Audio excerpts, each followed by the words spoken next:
Hello dear student, स्वागत है आपका साइंटिफिक ज्ञान वर्षा चैनल में। मैं विनोद विज्ञान। अब you are watching categorically different biology classes, जिसका उद्देश्य है अंग्रेजी मीडियम के छात्रों को आसान भाषा में समझाना तथा हिंदी मीडियम के छात्रों को बायोलॉजिकल टर्मिनोलॉजी से अवगत कराना। स्टूडेंट्स, आज के इस वीडियो में हम आपको क्लास 12th में जो चैप्टर 5 है और उसका नाम है principles of inheritance and variations, जो जेनेटिक्स और इवोल्यूशन के भाग में पढ़ाया जाता है यूनिट 7 में।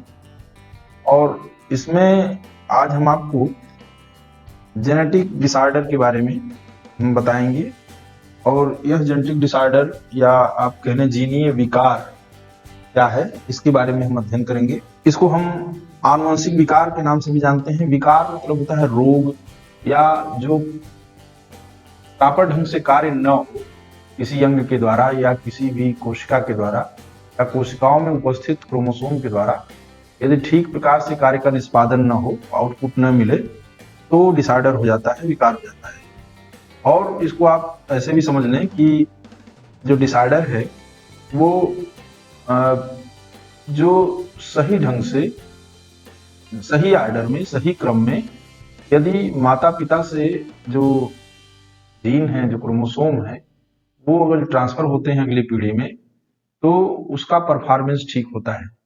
और यदि कहीं किसी कारणवश किसी जीन में या किसी क्रोमोसोम के खंड में या संपूर्ण क्रोमोसोम में कोई चेंज हो जाता है, अचानक परिवर्तन हो जाता है उसमें, या गुणसूत्रों की संख्या में कमी या अथवा अधिकता हो जाती है, या कोई सर्टेन पॉइंट पर क्रोमोसोम में जो डीएनए है और उसमें जो जीन है उसमें कोई परिवर्तन हो जाता है, तो वह विकार उत्पन्न करता है, डिजीज उत्पन्न करता है। और जीन के द्वारा होने वाले जो या गुणसूत्रों के द्वारा होने वाले जो विकार हैं वो हम जेनेटिक डिसऑर्डर में पढ़ते हैं। और जेनेटिक डिसऑर्डर मतलब आनुवंशिक विकार, जो ऐसे विकार जो पीढ़ी दर पीढ़ी माता पिता से संतानों में स्थानांतरित हों।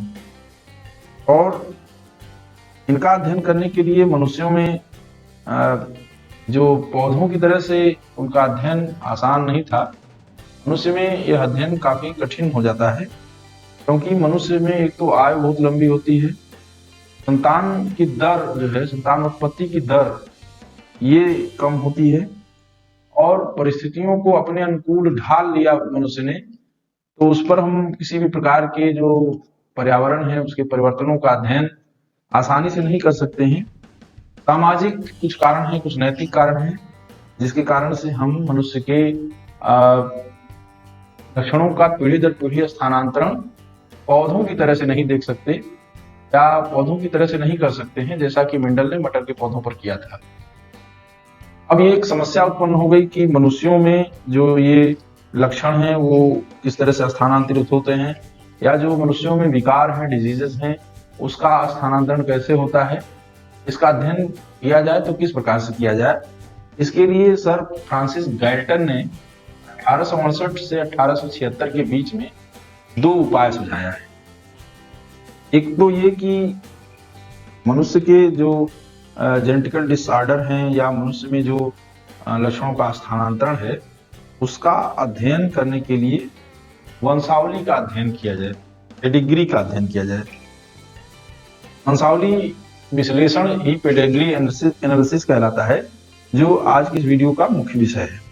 पेडिग्री एनालिसिस यानी वंशावली का अध्ययन पूर्वजों से लेकर के वर्तमान में जो वंशज हैं उनमें पीढ़ी दर पीढ़ी कौन से लक्षण, कौन से विकार किस प्रकार से स्थानांतरित हो रहे हैं, किस पीढ़ी में किसको कौन विकार था, या किस पीढ़ी में कितने विकारों वाले जो व्यक्ति उत्पन्न हुए और कितने गुणवान व्यक्ति उत्पन्न हुए, कितने दरिद्र दुखी पैदा हुए। कई वंशावलियों के बारे में उन्होंने अध्ययन किया है और उनके गुणों और उनके दोषों का भी जो है तुलनात्मक अध्ययन किया है। तो जो यहाँ पर विकार का मेन उद्देश्य है कि जेनेटिकल डिसऑर्डर किस तरह से होता है एक पीढ़ी से दूसरे पीढ़ी में, इसके लिए उन्होंने समझाया जो 2 विधि। उसमें तो पहला उन्होंने जो उपाय सुझाया, जो विधि सुझाई, वो ये कि मतलब जो है वंशावलियों का अध्ययन किया जाए और दूसरा यमजों का, ट्विंस का अध्ययन किया जाए। ट्विंस जो जुड़वा बच्चे होते हैं उनका अध्ययन करके भी हम ये पता लगा सकते हैं कि मनुष्यों में किसी भी लक्षण का या किसी भी विकार का, कोई भी डिसऑर्डर या डिजीज है, उसका किस प्रकार से ट्रांसफर होता है। ये जो पता लगाना है, ये जो एनालिसिस है, इसको बोलते हैं पेडिग्री एनालिसिस, जो कि हम जेनेटिक डिसऑर्डर में पढ़ते हैं। हमने प्रारंभ में बताया है कि जो विकार हैं या जो लक्षण हैं वह जीन के कारण होते हैं, और जीन मौजूद होते हैं डीएनए में, और डीएनए उपस्थित रहता है गुणसूत्र में, क्रोमोसोम में, और यह कोशिकाओं में पाए जाते हैं। प्रत्येक कोशिका में गुणसूत्रों की उपस्थिति रहती है और एक निश्चित संख्या में रहती है। ये यहाँ पर हम आपको सिर्फ ये बताएंगे कि जो वंशावली का अध्ययन करते हैं उसमें कुछ प्रतीकों का, कुछ चिन्हों का प्रयोग करते हैं, उसके बारे में हम आपको बताएंगे। और साथ ही ये भी बताएंगे कि ये जो डिसऑर्डर हैं यह जीन में हो सकते हैं या डीएनए के खंड में हो सकते हैं। पूरा डीएनए खंड रिप्लेस हो सकता है या हट सकता है, या वह जो है कोई गुणसूत्र का जो जोड़ा है उसमें एक अधिक जुड़ जाए या एक घट जाए। जैसे मान लीजिए मनुष्य हैं तो मनुष्य में गुणसूत्र 46 होते हैं, तो गुणसूत्रों की संख्या 47 हो जाए या गुणसूत्रों की संख्या 45 हो जाए, तो ऐसा भी देखने को मिलता है। तो एक तो जो जीन है उनमें परिवर्तन आता है, और एक जो गुणसूत्र हैं उनकी संख्या में परिवर्तन आ जाता है। दो तरह का डिसऑर्डर मेनली देखा जाता है, और इस डिसऑर्डर का अध्ययन पेडिग्री एनालिसिस के द्वारा किया गया। तो बताया गया वैज्ञानिकों के द्वारा कि ये जो डिसऑर्डर हैं ये दो प्रकार के होते हैं, और ये दोनों प्रकार हैं, एक तो है मेंडेलियन डिसऑर्डर और दूसरा है क्रोमोसोमल डिसऑर्डर।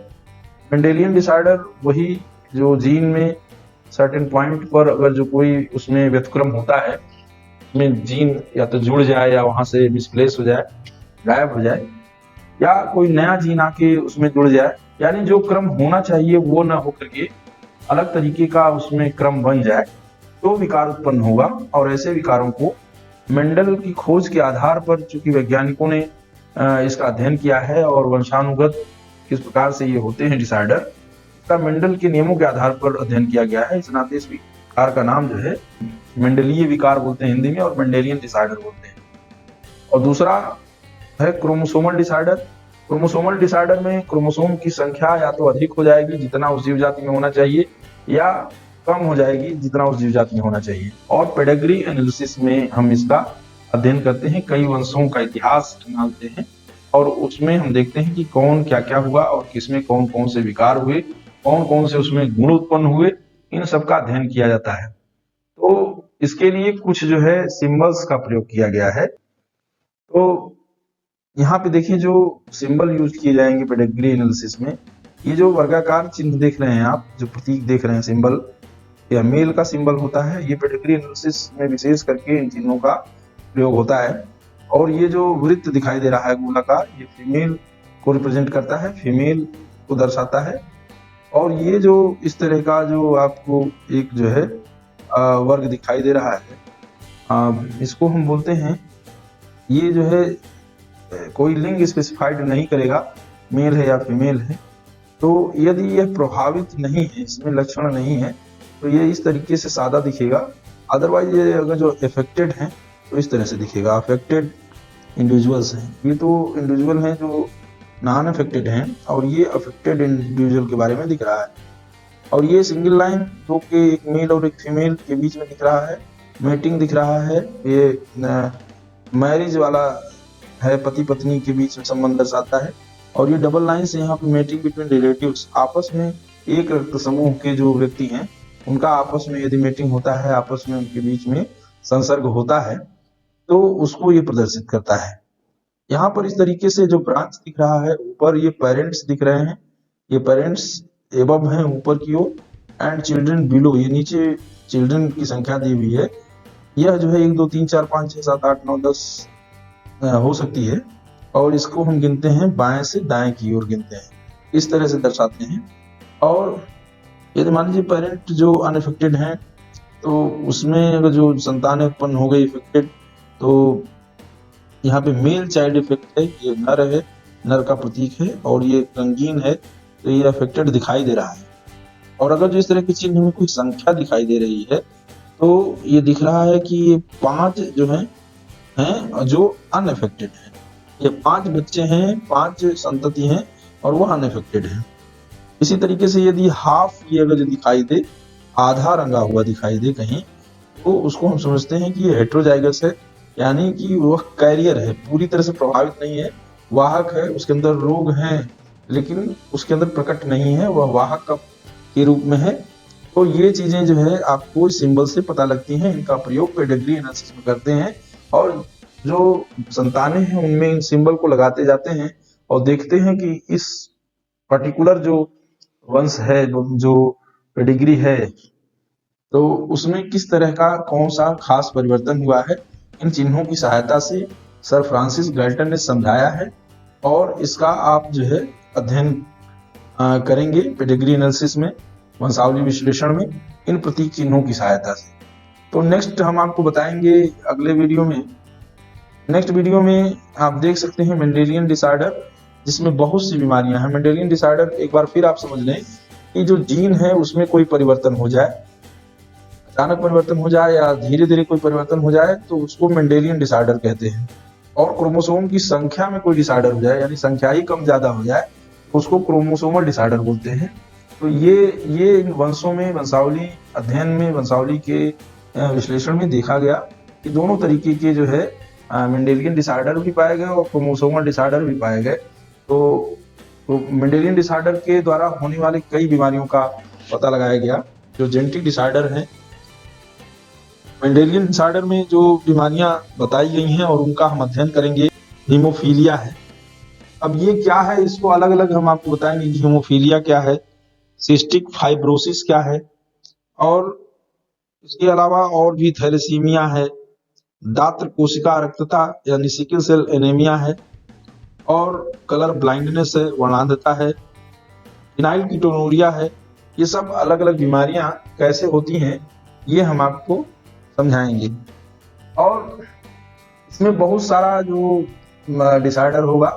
क्रोमोसोमल में हम आपको सेक्स क्रोमोसोम में जो इस प्रकार से उनकी संख्या के घटने बढ़ने से कौन सा लक्षण उत्पन्न होगा, कौन विकार उत्पन्न होंगे, ये भी हम आपको बताएंगे। स्टूडेंट्स, यह वीडियो आपको कैसा लगा? अच्छा लगा हो तो आप लाइक करें और वीडियो को अपने मित्रों में शेयर करें और इस वीडियो पे कमेंट भी करें। कोई क्वेश्चन हो तो कमेंट बॉक्स में जाकर कमेंट कर सकते हैं। साइंटिफिक ज्ञान वर्षा चैनल को सब्सक्राइब करें और बेल आइकन भी प्रेस कर दें ताकि आपको जो चैनल से जुड़ी जानकारी है, जो अपडेट है, उसका नोटिफिकेशन सबसे पहले प्राप्त हो सके। Thank you. जय हिंद।